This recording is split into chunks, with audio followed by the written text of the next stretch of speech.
Okay, hello everyone, and welcome to the Leadership Challenge at Ecocivilisation Earth. We are today here for the leadership style in the time of emergence. And this is very new and advanced topic that is coming up. Basically, everyone here knows that this is boiling for tens and tens of years. But now it's time that we feel that in leadership and management and basically business and system area, these ideas are heard. And this is why this challenge is now here, so we can talk about it and we can deliver what we as kind of the leading people in this area already found out. And now we can share with those that are emerging in this kind of leadership. It's the purpose of the Year of Leadership Challenge. Here we are basically, as I said, to raise awareness, to challenge the existing concepts, to dare to go beyond, imagine and practice. And now we all feel that we are in period of instability. We are watching the fall of the civilization as it was. The transhumanism that is on its way, and in a way it's unstoppable, but in a way the earth is going separate ways. Some are turning to technology and to merge ourselves with technology, and my personal opinion is that this is something that many of people will research and try to do and do. And there is the third option, is what we are dreaming here of, and this is eco-civilization. It's civilization that connects us on some higher level of our consciousness. It's idea to merge ourselves back with the nature, to find out who we truly are, the technology that we carry inside, and that we have so much potential more to use it.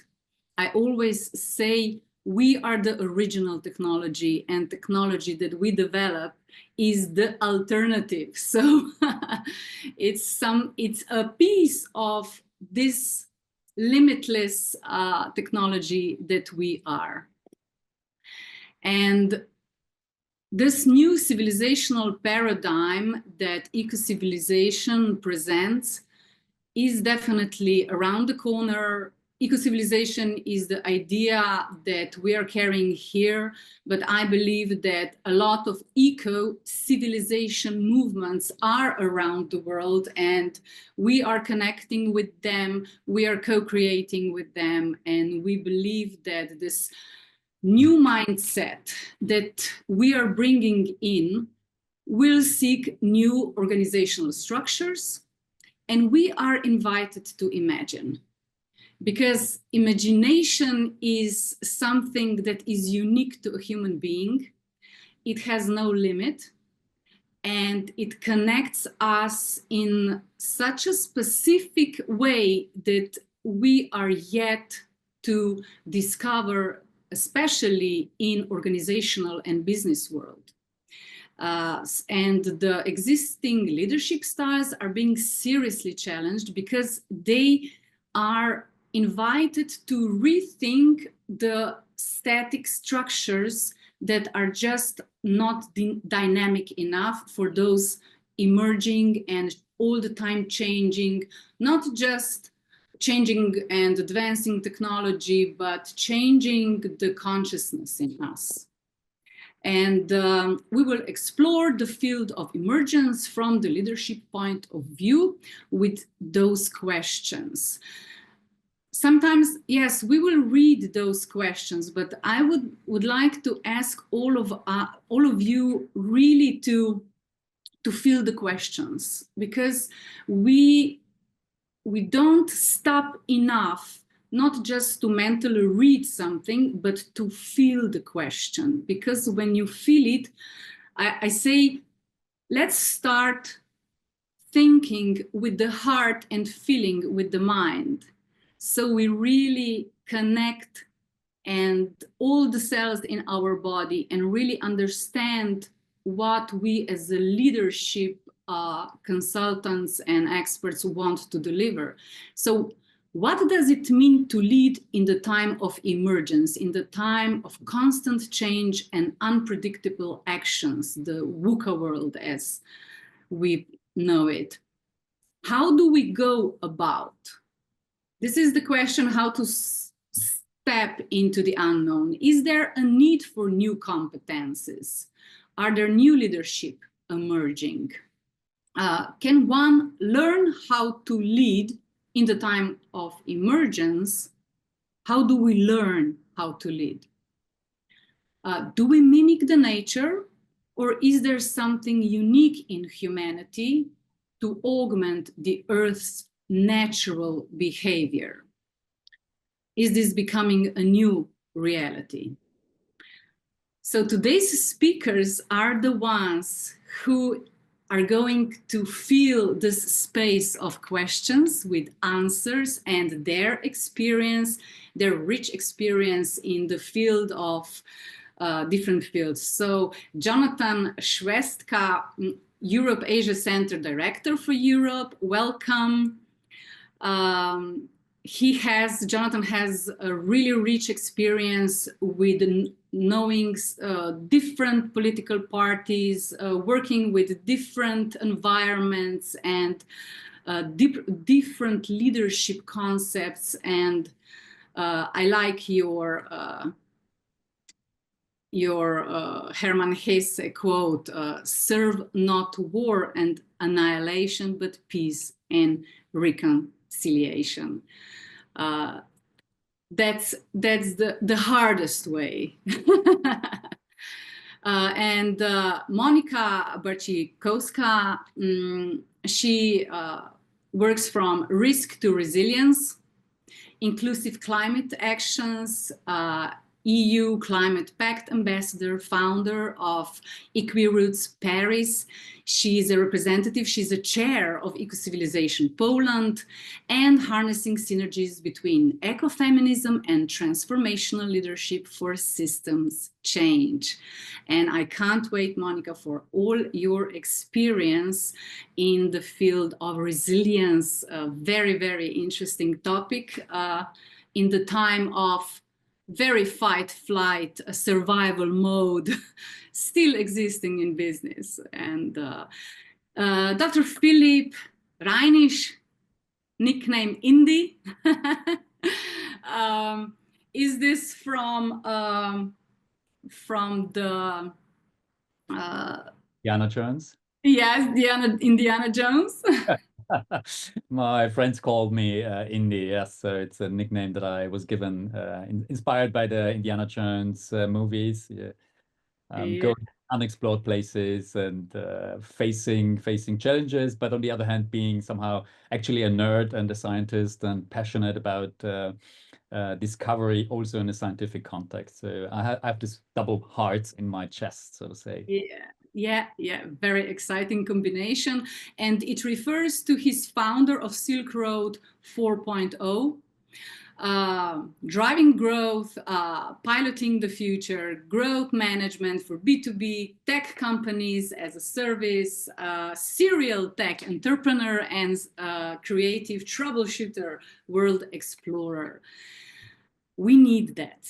We definitely need that. And then it's me. I'm actually researching and evolving the, let's say, evolutionary level of leadership called intuitive leadership. That is something that I want to bring into the business because we all use it, but it's time that we recognize it. all best decisions come, as Philipe, you said, from the heart and through the mind and through the gut and through all the cells of our being. And let's start seeing ourselves as multidimensional beings that are thinking multidimensional. And this is not so abstract as it is heard. It's basically being conscious, accepting that there is a big unconscious part of you, and the fact that we are here to rise the consciousness in all the levels where we are. So here we have emergence. Leadership style in the time of emergence is about sensing, holding and co-evolving with what wants to be manifested. This is the first quote with which I'm opening the debate. And does anyone feel called by that quote? Who would like to start? May I just, because my first instinct reaction was actually, as an engineer, I'm trying to dissect long statements. And the very first word is actually leadership that came to my mind. I think because you start this whole quote with sensing, holding and co-evolving, what my first reaction was actually to understand where do I want to go to? As a leader, I have to have an understanding of what is the direction, where do I want to go to, where do I want to take my team with me? And I think that's the biggest challenge. And coming back to what you mentioned about everything is inclusive and integrated, to understand and to lead oneself. If in this complex times, I think leading yourself first is the big challenge, because it's so easy to be distracted. And if you follow those social media stories about how to digital detox, and how to lead a healthy life, and so on and so on, the more I'm dealing with people, the more actually my starting point is always to lead with myself. And with that, I just want to give this short instinct reaction to my next co-panelists here. Curious to hear how you define leadership as a first word. Yeah, very good suggestion. Monika, would you like to comment? Sure. Leadership is a very interesting word for me as well, because I'm supporting women on their journey of rising as climate leaders. And I realized that several years ago, I was invited to become a leader, to be the one. And I had a very, very pejorative, very strong reaction to that word. I realized that I had certain perception of leadership as something that is of exerting a control or power over. And that was something that I really needed to shift for myself, the definition of what leadership is. And indeed, as you mentioned, leadership starts with us, right? How we really perceive ourselves. What does it mean really to be a leader? And for me, it was much easier to become a collective leader, to be a leader that leads with others, be part of something. So yeah, that's where I am when it comes to leadership. First, I really needed to feel into what that word means. And for me, it's actually, yes, shifting from controlling into being and co-creating with others. And what I'm right now feeling into is the individuality of leadership, that is the perception. And we actually talked just this morning with Violeta when she was delivering me this hosting, how the individuality is a good thing, although we are collectively stepping into the leadership, but knowing that there is no need for hierarchy. Just be in your color, deliver your essence, your originality, and let's electrify the air of the team with the content that we are bringing in. And as both of you said, the leadership of individual, how he or she is leading himself or herself, brings in the most. So better leadership, better self-leadership we are sustaining, better leadership is present in the team. And it doesn't, if I can just jump in for a moment, and it doesn't impose isolation. And that's perhaps it was my first assumption, that leadership means isolation, right? But individuality in connection doesn't need to be isolated, right? We can long to the top, yes. Yeah. The old paradigm, we are full of those perceptions, absolutely. Jonathan, what have you experienced? I mean, I'm experiencing right now, as you said, the air is already a little bit electrified by all these brilliant comments by Monica and Philipe. Maybe I will also, because you just raised it, the old paradigms. This is what inspired me the most, I think, in this question and this little subtext below emergence. And I think the first instinct also, Philippe was very good to try to dissect, especially in long sentences, what each of these parts mean and what it could allude to. And I was most inspired by sensing what wants to be manifested, which I think was phrased very beautifully and very interestingly. And for me, it reminded me a bit of, I think many of us know this, what Antonio Gramsci wrote in prison when he was imprisoned by Benito Mussolini, when he wrote, "The old world is dying and the new world struggles to be born. Now is the time of monsters." And I think, and I always resonate very deeply also with this sentence. And I think in Europe, especially, and of course today, while of course not everyone here is European, but many of us are,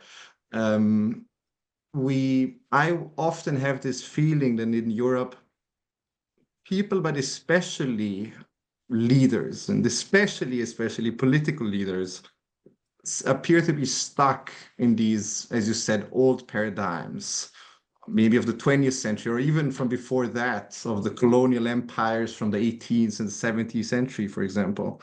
And so while they're stuck, the world evolves so rapidly around them. And this is of course not just very disappointing on an individual and intellectual level, but it's also very dramatic in terms that instead of seizing all the opportunities that this new world could offer us, in terms of creating a more multipolar, a more sustainable, a more cooperative, a new way of living together, a new way of trading together, a new way of thinking, that we instead cling to all these old alliances and militarized thinking and Cold War thinking, and okay, now we need, whatever the question is, we need more arms.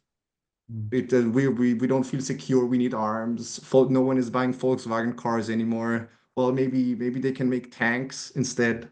So I think this is, on the one hand, a time, I mean, of course, of many opportunities that really, like you said in your beautiful introduction, Manica, that a lot is changing and the world is changing, but at the same time, yeah, we have to be very careful that that what wants to manifest and that what wants to be manifested, that we actually allow it to manifest itself. And for this, we need good leaders, and I think to some extent we maybe also need different leaders. But yeah, I think it's brilliant to have this very timely discussion to see how we can create this sort of leadership that we so urgently need in a way. And I will stop here for now. Yeah, thank you, Jonathan. You reminded me how the old paradigm, as we say, it's based on entropy. It's based on Taylorism in economy. It's basically from the age of very static environment. And I see entropy as something that doesn't have hope. It predicts that everything, if you don't control it, if you don't take surveillance or organization over it, it collapses, it doesn't last. And we forget in the West that there is, beside entropy, is also syntropy. And this is the opposite motion of the living forces. Nothing is just dying.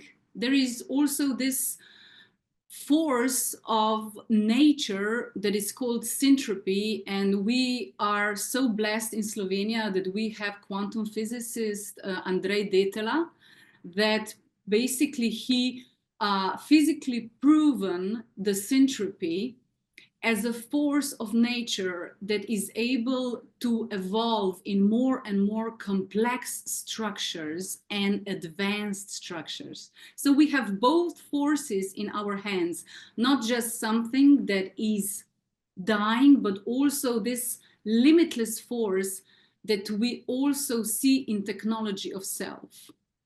Because scientists already proven that our cells our neurons have limitless capacity. More you use it, more it evolves.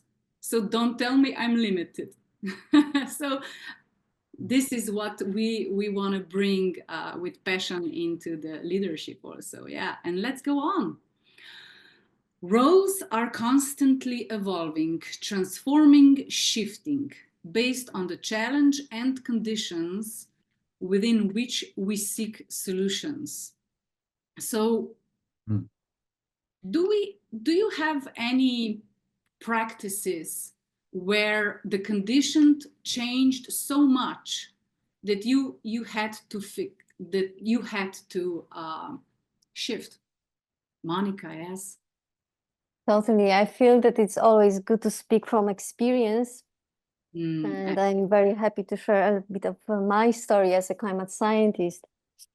So I began my professional journey as a climate scientist, climate change impact scientist, and fully believing that if I just gave people or communities or decision makers the right information, the problem of climate change will be solved. How little did we know many years ago?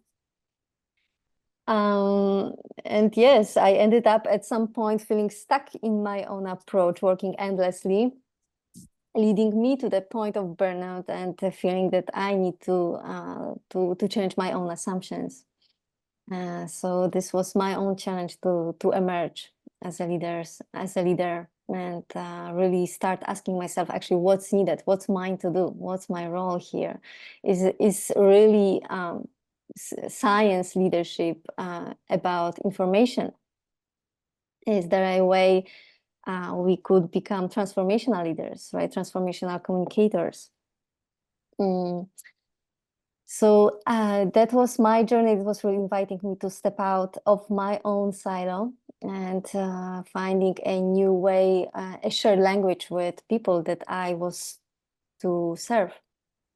And I remember actually there was one moment that really opened my eyes many years ago when we finally started talking with other people.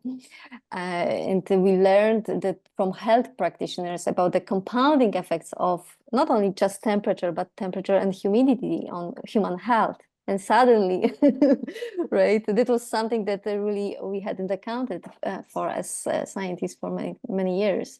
And that conversation changed everything because it informed us how to really change our approach regarding developing new indicators that actually are becoming more relevant. So for me, this was actually not only a shift or big lesson of how to shift from isolation into connection, but isolation into relevancy. So that was actually that was a turning point for me, realizing that actually only in connection with a bigger context that I'm here to supposed to serve, I can be always in a conversation of finding a way how I can best be of service. So that was my journey. Mm. Who would like to add? Jonathan or? Yeah, Philippe, you are. Philippe, go ahead. Oh, okay. I was thinking if I may share one slide. Okay. Because I was thinking this may illustrate my own personal journey.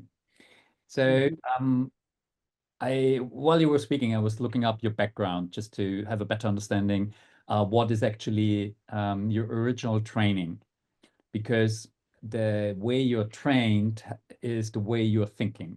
As an engineer, for example, I'm a laser physicist by trade. I was studying mechanical engineering with a focus on high power laser physics. And as an engineer, you're trained to be very precise, at least 5 digits beyond the point. You have to be very precise. It's 18.76453.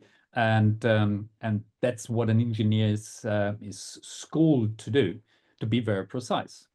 So when you start as an engineer, and now I'm showing you my personal story, is of course you see everything as a very precise system of components that work together, that interact, and there is no, once you understand all the components involved, everything is working fine. Interestingly, especially if you are following a project management journey as a personal development path, that happened to me. So I ended up in project management of very large projects. So typically in those projects, you spend 20% in engineering work, meaning hardware, software development, and then 80% of your time you spend more in communication, stakeholder analysis, et cetera, et cetera. So actually, you deal with people. You are actually more a social scientist than an engineer, although you're doing engineering works. And then the bigger the projects get, I had to follow this personal development journey, and similar to Monika, I had to find my own way, my path through it. So I was very honored to be trusted with managing very large projects. For example, the second largest cybersecurity project of the Austrian government, or running the second largest RFID rollout of the world with 330 locations. Or managing the Austrian flagship project for cybersecurity and autonomous cars. The funny thing is, actually, what I did was more law and policy making. So I dealt with 330 pages of contract. I mean, who reads 330 pages of contract? Only the lawyers. I'm not an engineer. And what you see here are actually the 3 different networks that come together, and everyone has a different language. Even if we all speak the same language, meaning English, German, whatever the project language is, the way we think is totally different. As an engineer, how do you make an engineer happy? Tell him there must be a better way of doing it, and give him the resources of solving the problem. And if you have both things, if you have a good problem and the resources for an engineer to do his magic, then they will love you. Speaking out of experience, I know that. Interestingly, social scientists, they speak more in qualities. So, and that's the natural enemy of an engineer, with, this very extreme precision. Oh, Jesus, leave me alone with this kind of fuzzy thingy. No, psychology, those things, no. And then comes the lawyer and the policymakers. And I'm now looking at Jonathan's world. So policy world is very much about impact. So they speak about system designs, actually. And those circles are not compatible. That's why you need a project manager to translate the different languages subject to whom you're speaking to. And the fourth circle, I guess you can assume that there's one missing. It took me years, literally years, to figure it out. And that is actually a business and finance world. The business and finance world is the enabler of the other three circles. So they are providing the resources that you can do the project. So if you want to separate the whole graphic into two parts, the left part, business and finance, is the enabling part, providing the resources. And the three other circles are actually the execution part to be successfully able to manage a project. What I found very interesting, if you look at, if you describe the circles with one word, is the tech and innovation guys, coming from an engineering perspective. We are creating the world. We are creating engines, systems, IT systems that actually do something. The people and culture guys, the social sciences, they are actually synchronizing the different requirements of the different stakeholder groups. The guys from the governance and from the lawyer side, they're actually structuring. They're providing the framework within where you have to operate and fit in. And then, as I mentioned before, the business and finance side, those are the enablers that are needed to get a project up and running.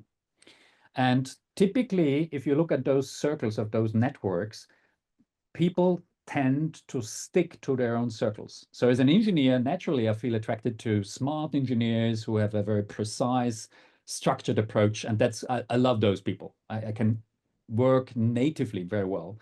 And the other thing that I wanted to mention, because I wanted to also incorporate eco-civilization, and this is what I'm very grateful, Violetta, for, and what you're doing with eco-civilization, because there's one component missing in this diagram, and that is, what kind of projects do we want to do, actually? What does it make sense on a big, holistic, planetary level? So we need some kind of a guidance, a framework of what kind of projects do we want to do. Do we want to make another cat video? Cats are for sure very cute animals, and some love them, period. Me too. But what I want to say is, essentially, every single cat video you see on the internet is actually a huge amount of energy and CO2. So storing alone a video on the internet, or creating, even worse, creating an AI-generated video, creates an immense amount of energy. And the question is, what remains of a cat video in 5 years, 10 years, 20 years time? And that's why I really love so much what you do with eco-civilization, because you're asking the right questions. What kind of projects really make sense to do? And that's I think the framework within we need to operate in. So I spoke for much too long time for a very short intervention. So I'll stop sharing here and shut up and let Jonathan add his thoughts on this subject, knowing that he's a political scientist, so the opposite of an engineer. I mean, thank you so much, Philippe. But at first, I must say, please don't start defunding cat videos. I'm sure there's other ways to save energy and CO2. But apart from that, of course, you and Monica raised so many brilliant points, and I mean, I will be slightly briefer, I think, than you, but both of you, of course, raised the centrality of humans in this. Both of you emphasized the fact, just like also Mani said, that all the roles are evolving. It's the end of certainty. While maybe in the past there was the director and he speaks and all the others are listening, now leadership is also, well, I mean, maybe now you have to listen, maybe now you have to follow, maybe, etc. So it's all, we're entering not just, of course, a VUCA in terms of global cataclysmic changes, but also in leadership, where the roles of humans are not predefined anymore, and where humans are actually hopefully willing and accepting to take on whichever role the situation demands. And of course, then this requires a lot of, I guess, courage and pragmatism and flexibility. And I mean, for me, it also just made me think, because now in the moment I'm traveling to China quite regularly, and we do a lot of projects with Chinese partners. And as you said, yeah, I mean, I have a background in public policy and politics, and I have a master's degree in Chinese public policy. So there was always a very big focus on how in China the sausage is made, the policy sausage is made, and how they try to achieve results. And I think for almost everyone by now, it's clear that, I mean, the results have been incredible in terms of infrastructure, in terms of anti-desertification, biodiversity, climate change, etc., etc. So they always emphasized, I mean, that that policy needs to be vital, and policy needs to be able to evolve when the demand arises. And that's why they put so much emphasis also on policy experimenting, on policy piloting. This is also how all the kind of free trade areas started, which then led to this crazy economic growth over the past decades with trial and error. And I guess leadership is very similar to this. We have to be willing to experiment also with ourselves. We have to be willing to try new things. We have to be able to give trial and error a chance, and don't expect that everything must work at the first try. So this also now in my current job, I'm experiencing this a lot. I mean, of course, many things don't work out as we would want them to be, but and maybe this sounds like a bit cliche, but I guess there is always a learning that can be gotten from all of these experiences. But yeah, anyway, I'm gonna speak very shortly on this one. And of course, I saw that our good friends Ramit and Kartik and all the others are also in the audience. So yeah, want to give them as much space and time to contribute. But now I saw that Monika has your hand up, so please, Monika. Thanks. Just very briefly, I think both what that you were speaking to was. It felt like you were really speaking into the context of creating a shared context, a wider context that is very difficult, right? Because very often we feel that culturally we are different. We are really good in discerning differences, but we are perhaps develop less capacities to see something that is really connecting us. And it feels like what, at least me as a leader, emergent leader, and the leader in times of emergence in times of emergence. Yes, what I'm learning, and I feel that a big capacity and skill that we are building right now is really to create this dynamic connection with others. So we shift our perceptions from competing for scarce resources into seeing how we can belong to a wider context. So in this way, we can also see our differences as benefits and diversity and richness towards co-creation and better future. And that's perhaps hard, right? It's not easy for all of us. True. And as when you were all sharing your experiences, I felt how we all like order. Emotions are messy. This is why we love engineering, we love policies, we like structures, we love organization, but I feel that here is the lack of empowerment in the area of emotions. And we can have a peaceful engineering or solving the problem focus if our inner sea is still. But, you know, so yes, let's go on. And let me set my sharing again of the layout so we can continue with our presentation. And go to the next interesting quote. If is not any longer about the predictions, but about perception, what kind of competences do we then need? And this is the practice, this is the reality. We talked about competences of the being as a scientist equipped, as a specialist equipped with knowledge. But do we need now something more? Do we need more than knowledge? Do we need some understanding of our consciousness, of being aware that there is 2% of our consciousness that we are aware of, our thoughts and emotions, and there is 98% of what just pops up and we are not aware of it. And as Monika, you as an expert of resilience, and if we are mentioning the emotional part or the part of sensing the work environment, now we have a lot of work-related illnesses as anxiety, as ADHD, as depression, as obesity, basically. Cancer. Why we have health issues?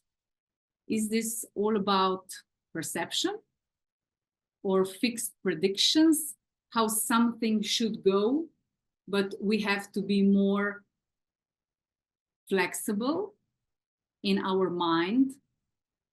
What do you see here? Who would like to start?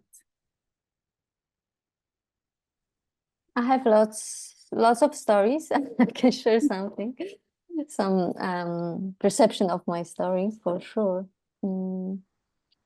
So yes, thank you for that quote. Actually, this quote, this reflection is very. It resonates with me very strongly. I'm someone that needed to learn how to communicate in a way that really sparks a sense of agency and inspiration. And usually that's not an easy task for climate change impacts scientists. Especially, perhaps you even heard this statement that mitigation is global, but adaptation is local. And then when we need to when we are accepting the hard truth, we need to really learn how to navigate our emotions. Perhaps some of you heard about this Kubler-Ross change curve, right? That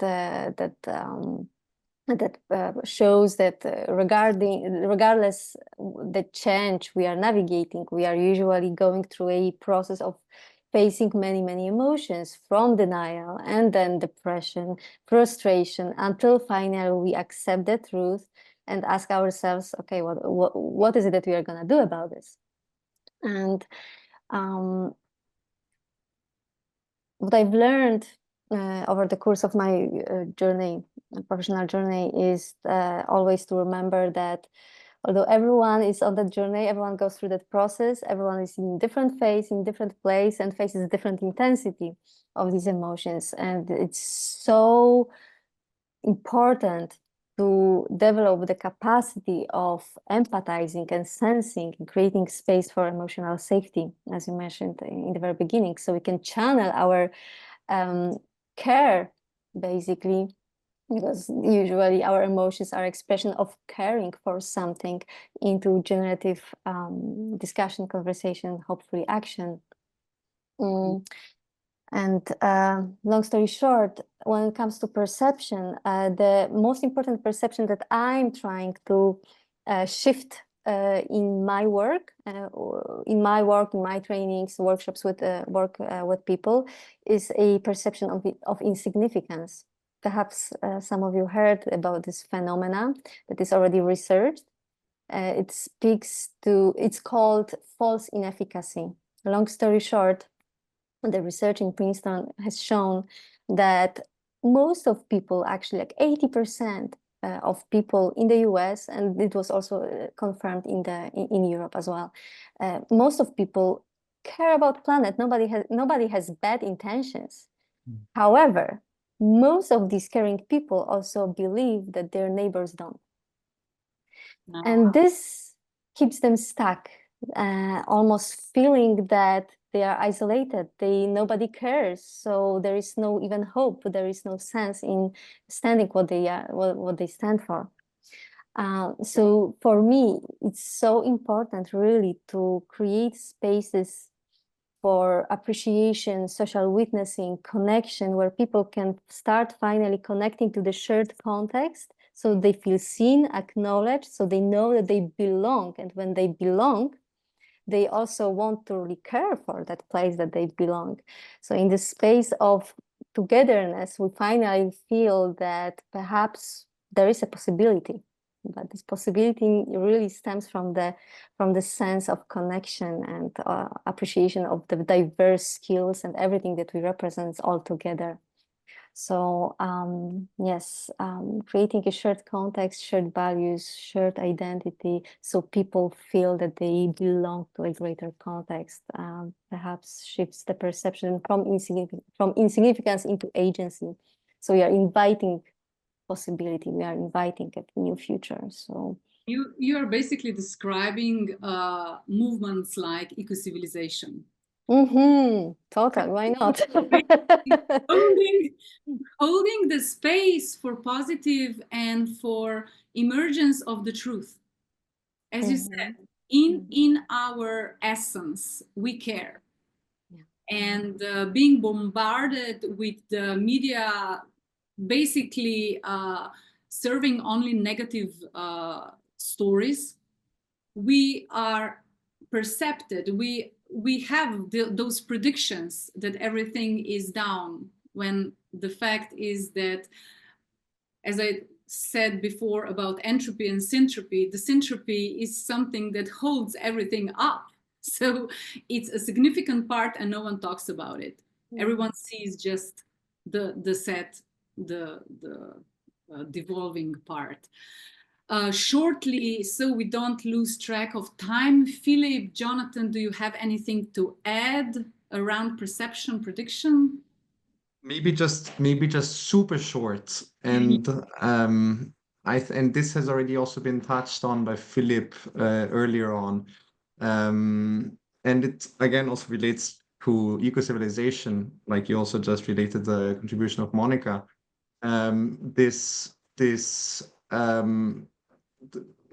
How to phrase it, that we, I mean, at the end, I think kind of what we really need from a leader, and the thing that I'm very much lacking from many leaders that I see today in the world, is this vision, and that is this ability to actually even just imagine another world and another thing that could be possible. And I think this, we've seen it also in a lot of political messaging and in campaigns, and whenever politicians had this sort of slogan, another world is possible, I mean, there were thousands and thousands of people of all ages, of all classes, of all backgrounds, who were rallying behind this cry. And everyone believed in this, and everyone felt or perceived, if we stick with the perception, that another world was not just possible, but that it was vital to get there somehow. And this is exactly what Philipe, I think, also said earlier, when he was like, well, that Ecocivilisation gives us a sort of roadmap into the direction of what we could imagine to be in the future and where we actually want to go. And maybe there was this former German chancellor who said the people who have vision should see the doctor. And I think this is exactly what, in many ways, is a very big issue in at least European politics, that I think it's very difficult for many people to really pinpoint even just one political leader and to be like, wow, this is their vision for this wonderful world that together we can build. So I think, yeah, having a vision first, and then maybe together with Ecocivilisation and all these other, like Monika said, all these other millions and millions of neighbors who all care to build it together. I think this is just my small contribution. And basically, Jonathan, you just addressed the competence, the new kind of competence that is needed to hold on to this vision, to hold on to this dream, because that is a competence, and this is the capacity to hold on to this, although everything else shows the opposite.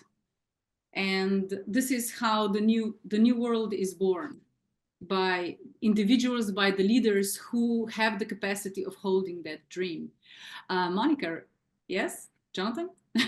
Sorry, just very quickly, just because I noted down this beautiful quote, which I think fits so perfectly to this, to everything you said, from the Indian very famous author Arundhati Roy, who said, "Another world is not only possible, she, also very important, is on her way.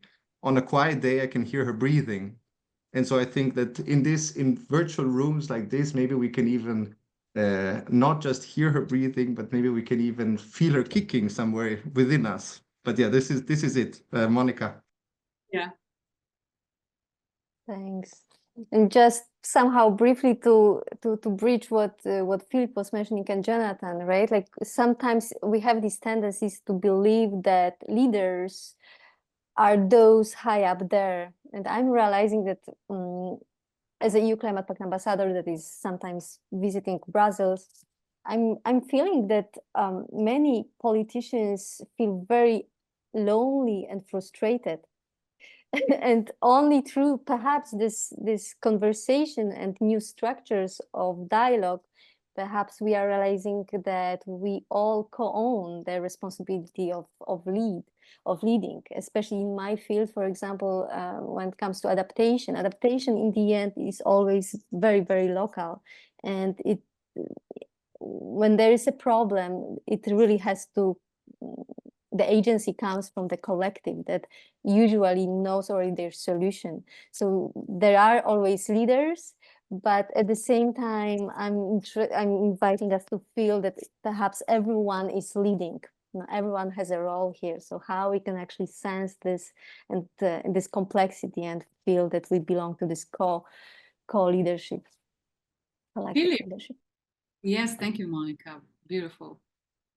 So it was interesting to listen to Monika, to Jonathan, also what you said, Monika. So the execution, the local execution is the end for me. Before that is somehow the communication. And there was one dimension that I would like to bring on the discussion floor, and that is the context and creating a vocabulary. What do I mean by that? So years ago, I started scuba diving. And for me, going underwater was, whoa, amazing. I saw a new world, a world not visible to me. It was totally a new impression. That was one of the transformational moments in my life. I realized, whoa, it's 95% of the world actually below the surface. And I didn't know that such an amazing ecology is existing. Same thing happened when I did my first Vipassana retreat. If you're familiar with that, it's a Buddhist retreat. I did it 7 times. And the very first time I realized when I attended the sitting, the course, I realized there is a totally new dimension, something that I was not able to explain, not even feel, not even perceive. And now coming back to this quote, and I think that is what we are experiencing. There are so many new impressions where we're lacking the vocabulary. And now in this hyper-connected world, everything is interconnected. So we're actually flooded by new impressions, by new perspectives, new ideas, but we are lacking the vocabulary to communicate properly. And typically, the first thing when I come into a new project is I define a vocabulary that allows to describe the situation, whatever it is, in order to establish a communication layer. And then once we have the basic communication established, then we can really solve the problem at hand. And I just wanted to put this on the table as an additional dimension to mention. Very good. From thought to the words, and then to realization. That's the path. Yes, absolutely. So the emergence in action. The next slide that we have is very representative in a way that we really can see the differences between traditional leadership and emergency. And as we were talking about vocabulary, this is really something that I would love for us to address and to make sense of it. And maybe if we just shortly go through the words that probably for someone means not really much, but when we elaborate it with our experience, it gets the content. Maybe I can start with leads from vision, goals, and control, and leads from sensing, intuition, and dialogue. We at Ecocivilizations are working on understanding the word co-creation.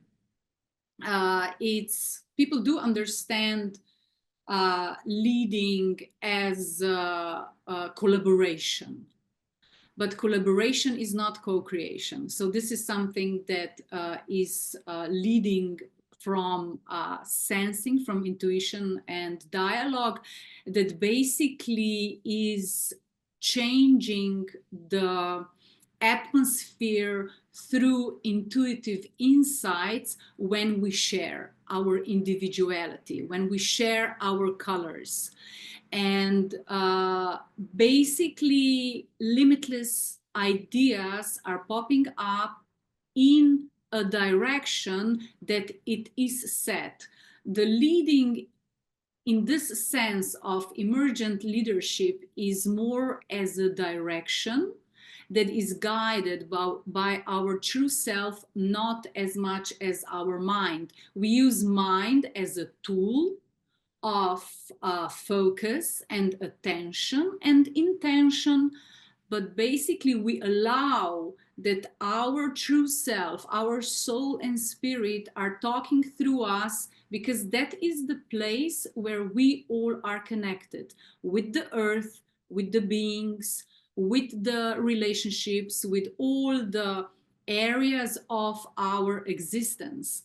And if we focus just leading from some goals, vision that we want to control, as we did, as the, let's say, traditional leadership does, you limit yourself to a certain rational vision that is incomplete, that it's not enough. If we are talking about eco-civilization, if we are talking about coexisting and feeling into what is really needed, not just evolving something because we can.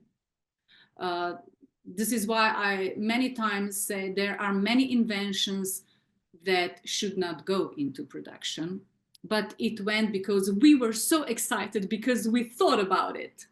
Yes, thought, mentalism, it's a small part of us, and then is our soul connection with everything there is. And this is how you can really evolve and nurture and add to the earth, not take and focus yourself through to certain specific goal, but in a way you basically add less, instead adding more to the earth abundance. And many times I say that setting our goals only through rational mind and short vision, you basically rob yourself of abundance.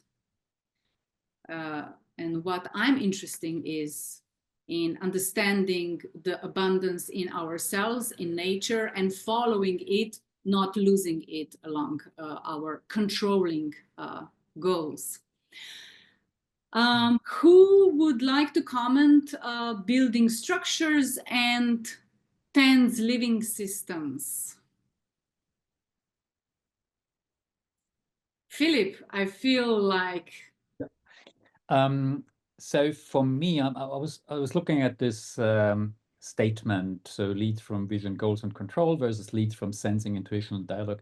And again, my engineering heart goes through, and I'm dissecting the words. So my apologies for being so jumping on the words. For me, there are two different dimensions that pop into my mind. One is leads from vision, goals, and control means we have a fixed goal and there is no deviation, or if there is a deviation, we counter steer. And the emergent leadership style, what I understand is actually the time domain is different, the time frame is different. So we are developing on the fly. So we are here and we are heading into a direction, but the goal is not necessarily fixed. It can change over the time. This is what I see with a lot of colleagues from engineering. They only sell a product if it's 110% ready for the market, and then they have a beautiful shiny engine machine, and it looks beautiful and it's a brilliant engineering masterpiece, but essentially nobody needs it except that it's beautiful. Whereas the traditional, the business approaches create a minimum viable product, post it or drop it to the clients and see how they react, and then take the feedback from the clients and adopt the goal or the product or service that you want to develop. So I think the domain is different, and I think this is also the main, let's say, change over the last years, that we gave up the idea of having an ideal state, because nobody knows the ideal state. A lot of things is gathering by experience, by sensing again, by understanding what are the requirements, what are the things that are really relevant and important, and then we adopt on the fly. And the more people coming on board, typically the better results you get if you know how to communicate and how to take them into consideration. Yeah, and I'll stop there here. Yeah. So building structures, TENS living systems. Let's go on to centralizes decisions, distributes intelligence. I feel that this is, Monika, close to your heart. I can relate to most of them, shifting from building structures to living systems and decentralizing, distributing intelligence. Right now, I think after the recent COP, we've realized that it's very difficult to reach a global consensus, the climate COP, right, regarding the climate change negotiations. But then we've realized that actually cities are coping with the impacts of climate change, and they are constantly evolving and responding because they know that they are stakeholders already right now. And for example, the best example that comes to my mind right now is the recent extreme events that were happening in the Valencia region, where all the extreme events and floods and everything just came at night, and despite well-working warning systems, nobody could really be informed on time and prepare. And this raised up a conversation about helping people to harness their own intelligence, knowing their places, and developing their own so-called corridors of safety in their communities, because they know their places, they know the complexity, so they know how to deal with it. No one knows the way the locals know it, and if you distribute intelligence, you have absolutely best decisions. And this brought actually perfect example of, for example, the the indigenous people in Canada who knew very well that from time to time there is wildfire, and they had tradition to always build and cut the corridors of safety in the forest, so they know that there is a path where fire will not go through, so they can escape. So there's so many things that we can learn from our own indigenous knowledge that stems from just simply living in the place and developing our own wisdom to deal with the complexity. Jonathan, what would you like to choose from the list? Similar to Monika, I mean, I'm also inspired by many of them, but maybe also just a very quick point, the centralized decisions versus distributed intelligence. I mean, of course, there's also, again, so much to say just on this one alone, but it reminded me of this. And I mean, of course, we're talking about these things like they're very new and they're very modern, and this is new leadership, and this is a new era for effective leading. But of course, I mean, just on this point, for example, I think many of you may know it, but there was this experiment that was done at the beginning of the 20th century in the UK on the topic of swarm intelligence, when the scientists made 800 villagers of a small village in the UK guess how much an ox weighs. And then, of course, some think it's very heavy, and others think it's very light, and then some think are even more extreme. But then when you took all of these 800 villagers together, they guessed the weight of the ox by 1 pound precisely, which is incredible, of course. And this is something that none of them alone would have ever achieved. But this just, I mean, shows to me what could happen, and even what sort of, because Philipe was talking, of course, as an engineer about the level of precision required for engineers. But then when you put people together, I mean, yeah, I think a lot of very impressive and inspiring things are possible. And I think while we have known many of these things for a very long time, and of course even longer than just the beginning of the 20th century, it's good that we wake up to this wisdom once again. And of course, Monika also mentioned the indigenous knowledge, and I mean, this is another whole new point, and maybe just one very small footnote on this, and a very personal one. Basically, my father did this retreat to Peru just a few months ago for this ayahuasca retreat, and before that he was struggling with the different issues regarding to his childhood and trauma and all these things. And I mean, when he came back, he was like, everything is solved. Like, he's been struggling with different issues for decades, but now after 1 week, benefiting from this indigenous wisdom which has been cultivated over so many centuries, it's all done. He feels reborn. And I think this is the sort of humility that we have to have in order to tackle the issues that we face, and in order to think outside of the box in many ways. But yeah, that's it for my contribution. Philipe, I see you have your hand raised. Yes, please. Just one thought, because you were asked, referring to swarm intelligence. I think what we're seeing now with artificial intelligence is actually some kind of swarm intelligence, because essentially AI is combining the wisdom of many and then puts it into a tangible outcome. So I find very interesting your perspective that you mentioned then. So actually, what is then our own substance? What is then what does it mean to be human? And I think if you have any good answers to that, I'm very interested to hear that as well.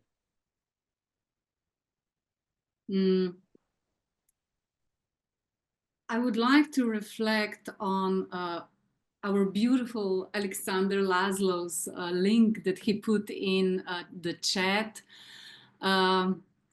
Leadership and followership.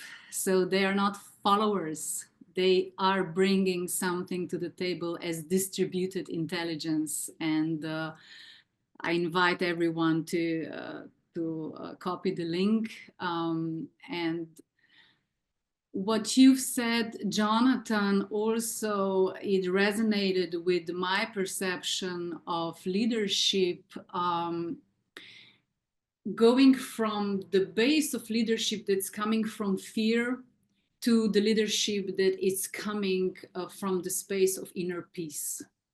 And this is what your father did feel.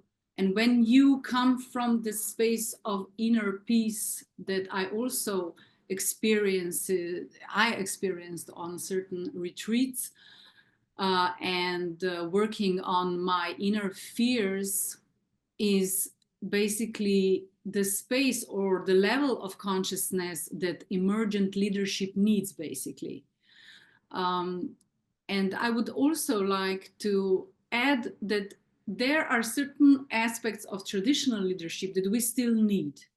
It's not that to disregard the traditional leadership, because the leadership that for example, in Ecocivilisation Slovenia, we are bringing in the levels of leadership that are coming from this working environment where the productivity and efficiency is all there is, going to the second level of evolution of business systems.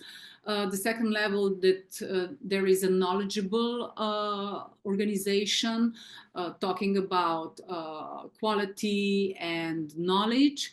And then the third level of a system where we talk about innovation, about creativity, about purpose. And then the fourth level of organization where we are talking about conscious leadership, when we are talking about intuitive leadership. And emergent leadership does need a certain level of higher consciousness. So combining it's as we are in the period of transition. So like loving the traditional leadership and being basically finding the words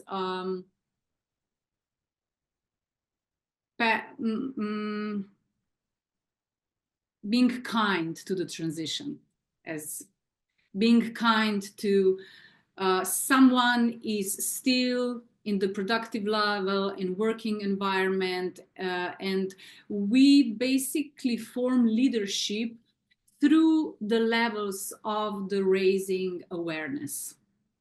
And for someone, emergent leadership is not, someone is not ready for it. But yes, the vision that we are bringing in is that as much as people that are believers in traditional leadership that will serve and try to invite new vision of leadership from this determined vision to the open vision for what else is possible. And yeah, using just body and mind to using the power of relationships, heart to mind. I always say, let's think with every cell in our body, because I feel that work-related illnesses are raising, from what you, Monika, said, of those 80% that our cells know what's right. And the consciousness is rising so high right now in the collective already that we cannot stand something that is obsolete and our bodies are reacting. So yes, we need emergence and we need for everyone to transition from traditional way of doing things. And are we ready? I guess I was addressing already the next slide. Everyone is ready in his own pace, in his or her own space. And if we respect that, I believe that everyone will evolve. What do you think? What is the approach to readiness? how can we support those? Is it leading by example or something else? Monica. Thanks, Monika. This is a very good question, and I wonder whether it's still even relevant when we step into this new mindset of emergent leadership, or leadership leading them from the emerging future. In the old paradigm, we always believe that there is some limit, there is a level, there's a perfection, right?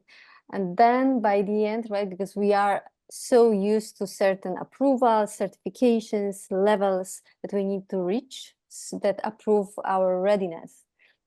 And now, right, we are shifting from this mindset of no limits to growth into constant, ever-evolving story within the limits of planetary boundaries. But if we always evolve, is there anything that stops us from not feeling ready? We are always ready to take a next step, right? To learn and evolve.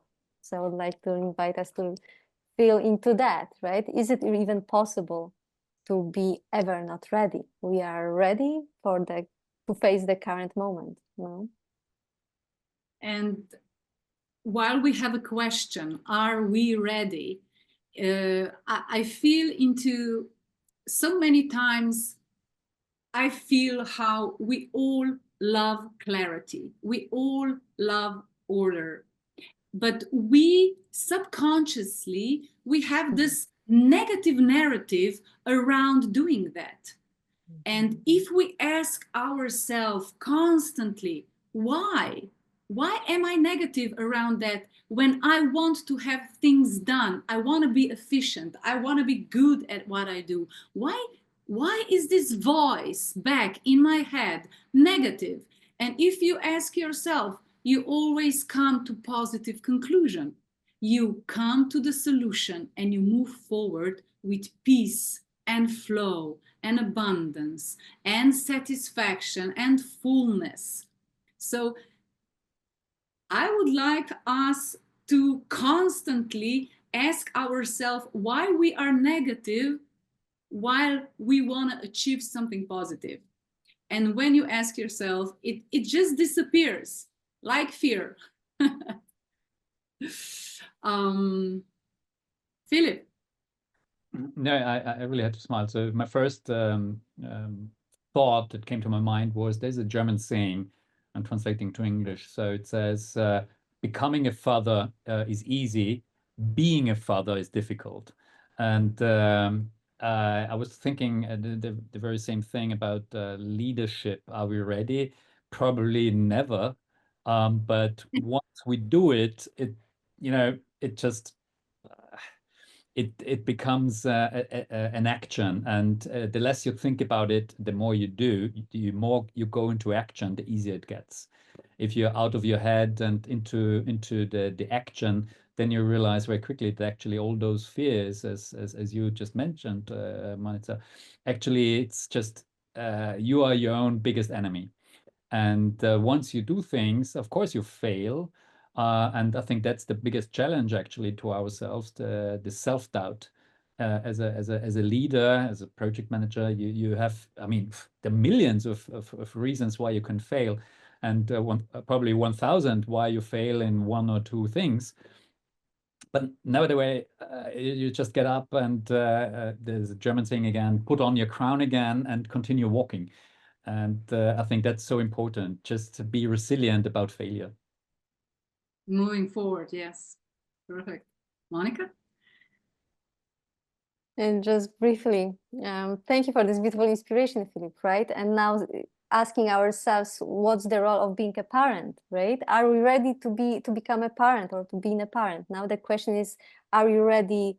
Are we supposed to fix something, solve the problem, be complete? Or are we supposed to be in a process, right? So if we are here to become ready to be in a process, perhaps we are always we are ready for that. No, there's again shifting the perception, the role and the definition of, are we supposed to fix something, or we are just supposed to be present and be part of the process? So again, shifting from this limit approach into ever-evolving process and story. You reminded me again about entropy and syntropy. When, if we use the parenting, some go into the parenting excited, of course, then they hit the brick wall, and you have to work on yourself. But if we are in touch with our true self, if our inner wisdom, inner technology, inner knowing, you have the capacity to transcend anything. And this mindset or heart set or soul set that we are envisioning in ourselves, I think that is the next step of our evolution. Being aware that everything that comes to you, you are able to solve. And by doing this, you, as Philipe said, you are able to move forward. You are able to go through emotion and do what needs to be done. Jonathan, do you have any? Maybe just very shortly, just when you raised the question, I caught myself thinking, are we ready? So is the lesson from today in a way that we're always ready, or that we're never ready and this is fine? And then when Monika made her beautiful contribution, I was like, okay, then I guess we're always ready. But then Philipe came and he was like, no, we're never ready. And so I guess maybe it's about holding the paradox, you know. Exactly. So it's yeah, I think whether we're always ready or never ready, yes, we'll be fine. Exactly. Good conclusion.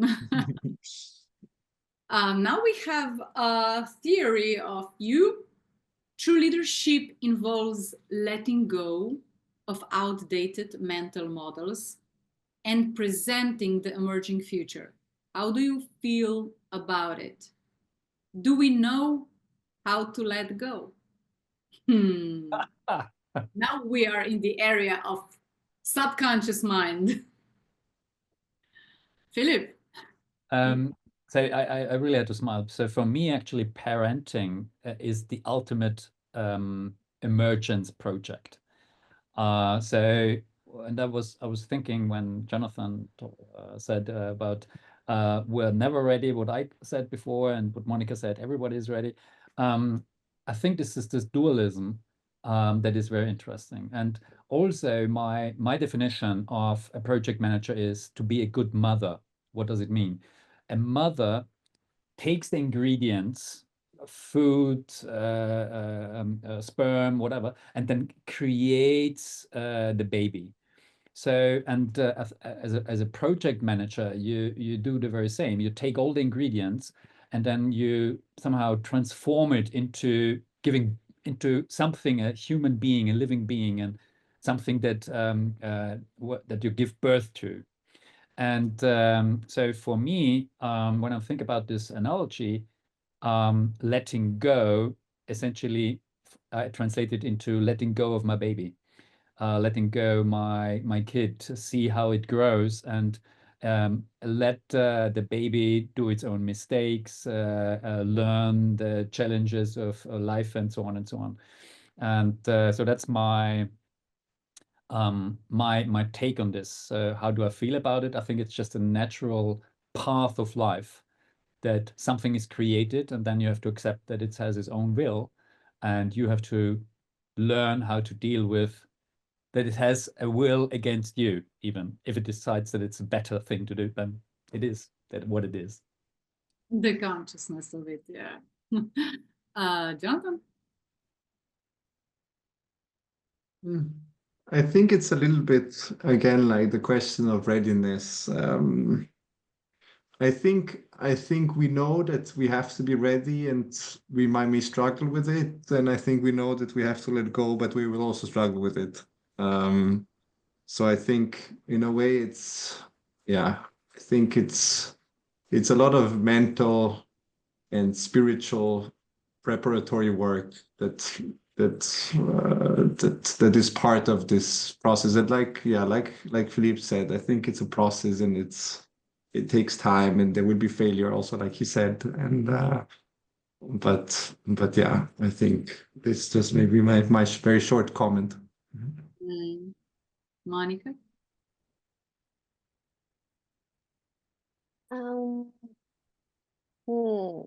That's a subject river, but to be short, I realized that this mindset of being a part of a process really reminds me that letting go is not really losing something, but it's really creating something for something new. So what helps me in that process, in letting go, is actually remembering that actually I am part of the flow, and I'm creating a space, I'm harvesting something, or detaching in order to actually create space for something new. So that's what helps me to be in a process of emergence. I can basically relate to what Philipe said, letting go the child, whether the child is the project, whether the child is my old identity. And I know that in leadership, there is a big question of ego identity, that we have to evolve. We have to know what we really want and who we truly are. Because when we know who we truly are, we listen to ourselves, those 80% that we are talking today about, that are emerging in us, the consciousness that is emerging, that is guiding us and is showing us the way to build new ego identity around our true self. Because in intuitive leadership that I build the model, it's built with 5 pillars. The first is understanding ego identity. The second is understanding your true higher self and connection with your intuition. The third pillar that we have to understand are energies that go through your body when you switch from only being connected to the mind to being connected to your whole being, that is then connected to all ecosystems around, and your energy shifts.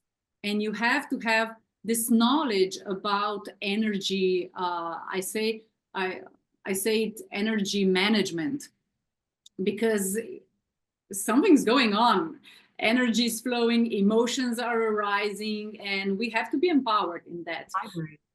The fourth levels are relationship. This is where how to let go while someone in the team is still in traditional leadership concept and he cannot let it go, and you feel with all the cells of your body, with all the emergence of the energy and the knowing that it's coming through your true self, that we have to go in this direction. Here it comes to the respect and to compassion for our differences. And then, of course, if we want to expand whatever we do, if we want to express our true nature, this healthy part of us that is addressing us, we should accept our multidimensionality. Because we are not just the mind, we have subconscious mind, we have body, we have soul, we have all that. We know it for hundreds of years. The quantum physics, everything is proven, and we cannot let go the old paradigm, the old walls in which we build ourselves. So yeah, it's not easy. Monica, you have the replica. Sure, thank you. And I feel that letting go, there is so many books, people always talk about the art of letting go. And I always like to put it also in the context. For example, for me, letting go is at the moment what collective needs to, right, to go through, for example, and shift the paradigm of consumption, right, and shift their mindset of what they are sourcing their self-worth. And that's really difficult because very often, you know, in the world of consumption, in the world of where we are afraid of caring for the planet because neighbor will have a better car, letting go is not that easy. And this is why I feel always that it's very important to talk about the emergence and letting go, all of these beautiful things, the process in the context, in the collective context. So we are feeling safe. So we are co-creating space for emotional safety, so people will see, okay, I belong to a greater context. So even if I let go, maybe I'm not alone in this context of letting go. We are co-creating something new. I feel that's very important element of letting go, the sense of safety and the collective.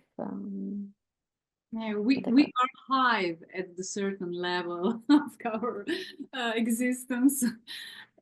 Jonathan.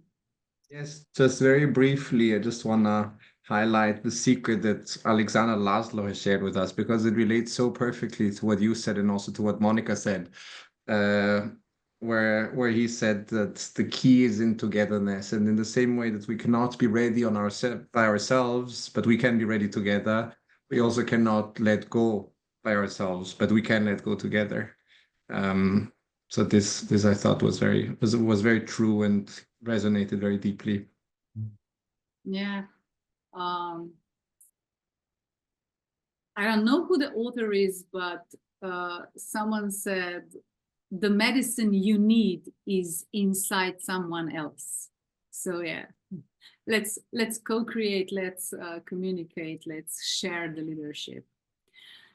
It seems that the leadership in the time of emergence is not a role, it's rather a quality of presence. It's more verb than a noun, more vessel than voice, more we than I. I see that intuitively we are all aligned with Laszlo and with where we are heading to.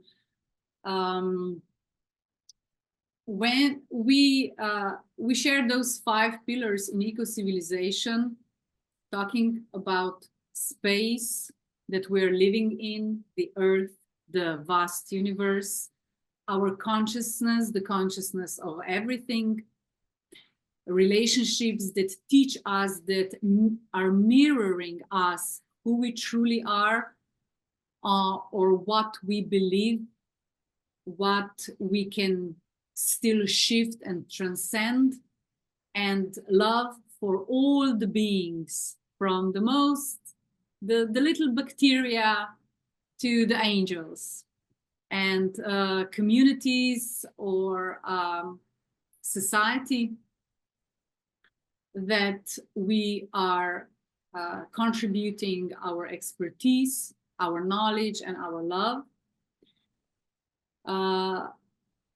And if we are focused on action more than being, as Alexander wrote, hero leader, but being present in certain quality that you evolve and you present and you give to the community, coming from this space of being connected, we definitely are ready. Philippe. If you're interested, I could share a personal story of one of my projects that I did when I was much younger, 15 years ago, 20 years ago. I don't know if this is the space to share, but I think looking at your faces, I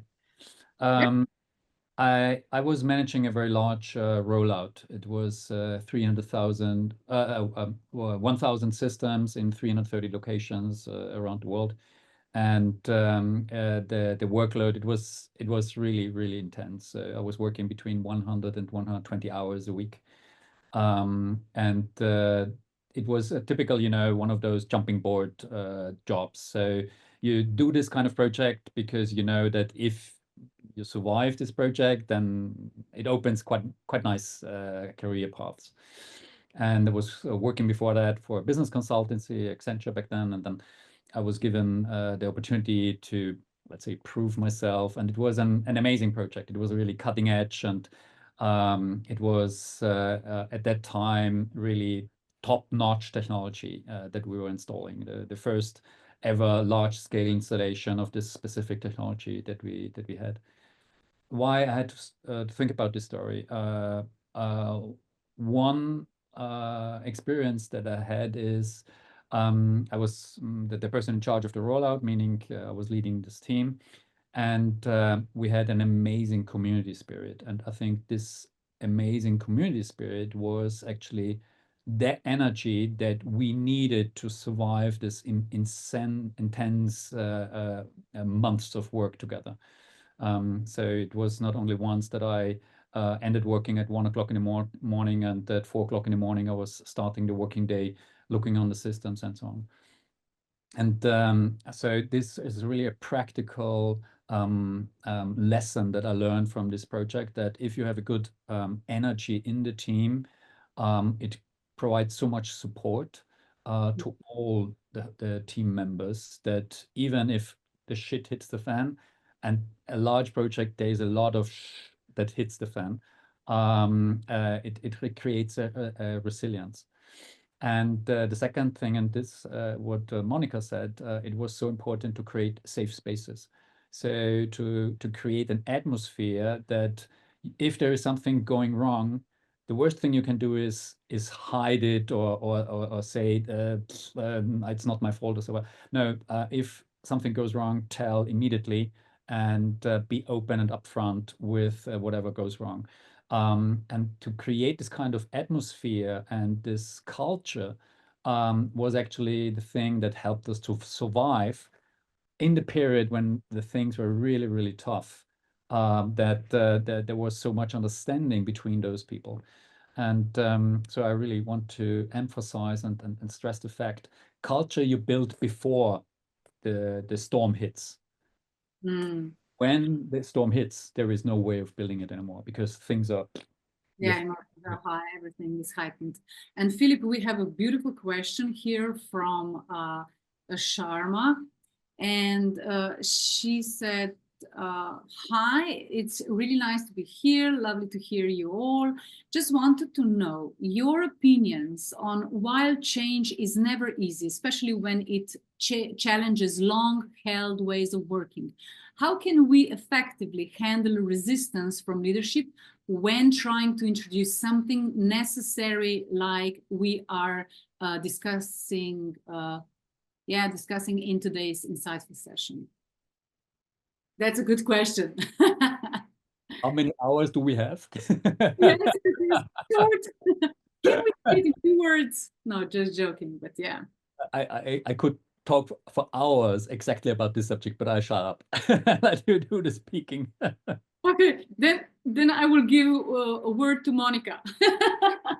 I will be very brief because I need to run just in 2 minutes. Yes. But I feel that perhaps that's also that's what Philipe already was speaking to, is this sense of appreciation and belonging that helps people to understand that they will be treated with dignity. They will be connected to the sense of their self-worth, which gives them a sense of safety as well at the same time, no matter what. So I feel that to navigate this any change, it's really important to help people understand that no matter whatever mistake will happen, whatever we'll do, there are also other values that we all share and stand for. And I feel that this culture of standing for certain types of values and appreciation is basically the foundation of resilient systems in nature as well. The constant connection and nourishment that keeps the forest strong amidst any storms. Yes, and although nature sometimes looks dangerous and violent, is love. The base of nature is loving cooperation and communication. And you were talking about building a safe space. All reason for not allowing some new idea to penetrate the team is fear. So if we give respect and recognition, as we said before, to the traditional leadership, we appreciate you, we know you are necessary to the certain level, but let's open our perspectives. Let's go on, let's go beyond that. Let's see what other perspectives can we enter if we are gentle with everyone. Everyone needs gentleness, no matter how superhero they are playing on the outside. Jonathan, Monika, just, yeah. Perhaps just the last word on this. Yeah. I would love to leave you with this image. Perhaps some of you know that the trees, to build wide branches or high branches, they need to first develop same wide roots. So for me, it's an anecdote for any system or community or society to really be high or strong or wide. We also need to be deep and well grounded all together. So hope it will give you some inspiration, and thank you so much, and have a lovely day, and hopefully see you in the future. Bye-bye. Thank you for sharing your knowledge and practice. Jonathan, would you like to add something? Maybe just one word, because this is, I think, also the word of the entire session. I think that the answer lies in co-creation. It cannot be, okay, confront, I fight you, I want this, and then this person or the system fights back, and then everyone just fighting. But it's all about co-creation. And for this, I mean, Monika has already raised some very important points, and Philipe as well, about the culture, which has to be built for this. And I think, yeah, the one word, which of course has been alluded to, but I think which hasn't been raised specifically, is, I think, the word of empathy, that we have, as you said, Manica, we have to have, in a way, empathy for the system. We have to show respect to the system. And I think then this, yeah, I think the question shows that we're all facing these issues about trying to change systems that are very difficult to be changed. But I think having empathy and having the willingness to co-create are two very important ways through which this very difficult thing can be achieved. May I add one dimension? If we speak about empathy, it's not only emotional empathy, but system empathy. So I'm thinking about the question about how to overcome challenges from your leadership when trying to introduce something from Srishti Sharma. That's a typical project management situation. So you are given limited resources, and then you have to make some magic, and then, yeah, you're there and you're trying to do some magic, but you're lacking X, Y, Z. And what I mean with empathy, organizational empathy, for example, many times in projects and tech projects, you're not given the resources that you would love to have. For example, cybersecurity, security is a cost center, meaning your boss most likely won't want to have X, Y, Z, what you propose. And you have to find a way of making him understand the importance of what you propose makes sense. So if you stick to the situation of introducing cybersecurity measures into an organization, what I did is I simply, every Friday, I sent some kind of info package to my boss, telling him about the latest cybersecurity attacks to companies in the same field working at as the company that I was working for. And over time, it was drip feeding the awareness of the subject that I wanted him to be aware of. And then after several weeks, months, there was suddenly awareness created after sending him dozens and dozens of articles ready for his weekend lecture, to then finally approve the necessary investment. So what I want to say is organizational empathy, whatever the person you are interacting with needs, to find a way to communicate in such a way that the other person understand why you need it. And sometimes one has to accept that the importance of what you need is not the importance of the other. And then, yeah, it's unfortunately not possible to change the course of the ship. Just a small statement from my side.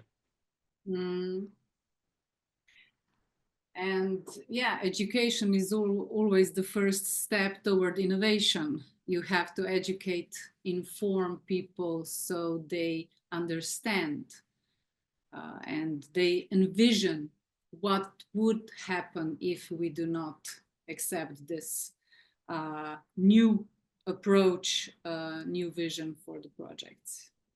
Definitely. Well, we successfully came to our conclusion. I hope that we delivered the emergent leadership toward some traditional perspective.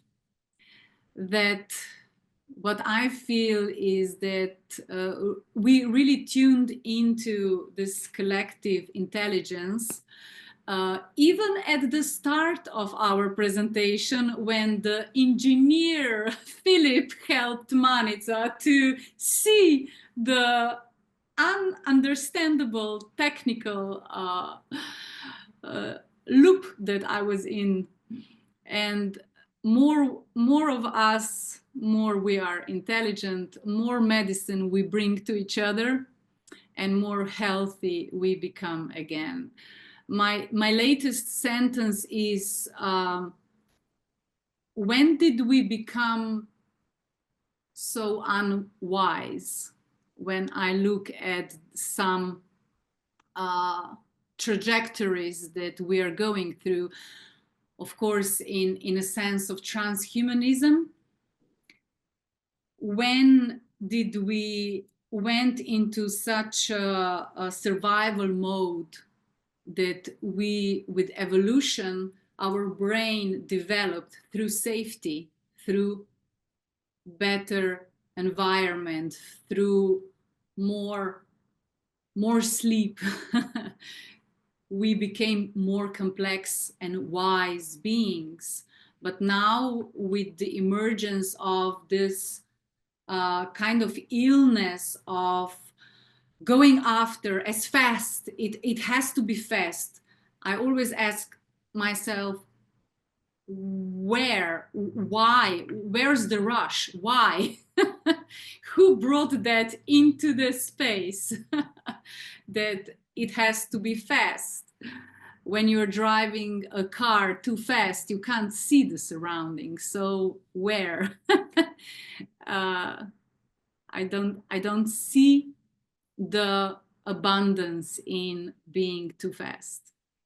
But definitely being more flexible, more agile, more resilient gives us the capacity to make fast decisions, to be more productive and more efficient if in our consciousness and in our actions we are softer.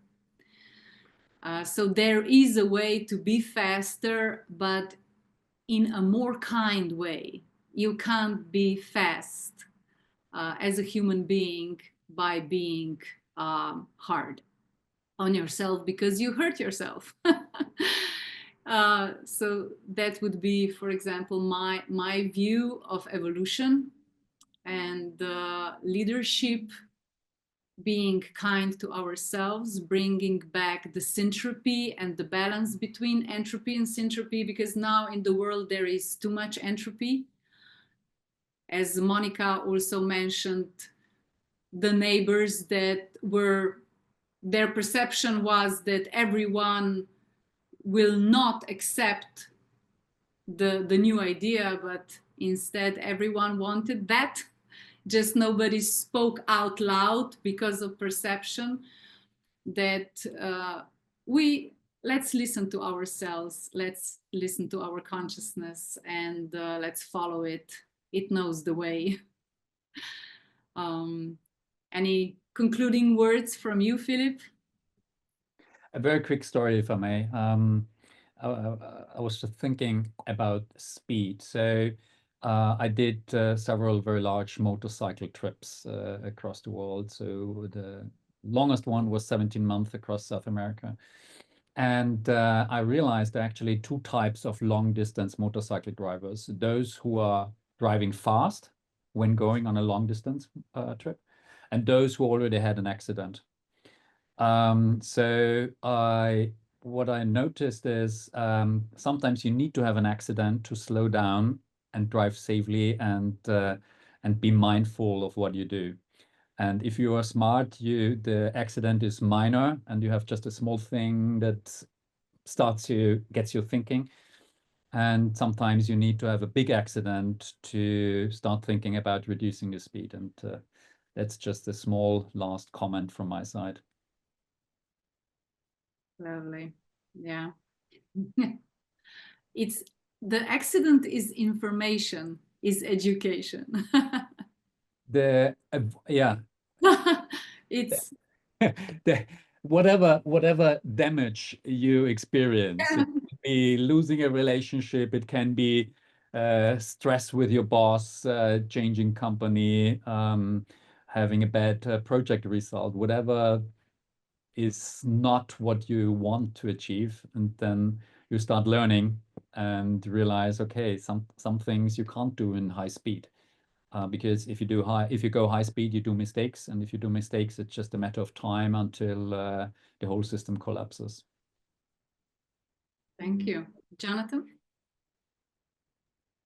I think this was a wonderful final sentence from Philipe. No, nothing from me. Thank you so much, Manica, for also this wonderful moderation. Thank you, Jonathan, for appreciation. This will be my final comment. Thank you.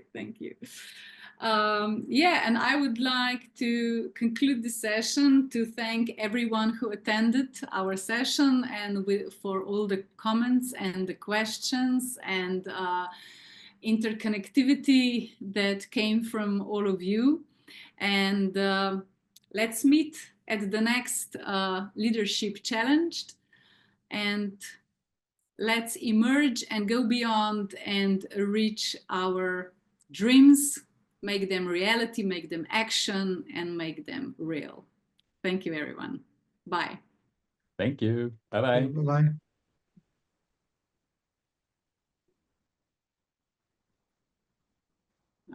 Okay.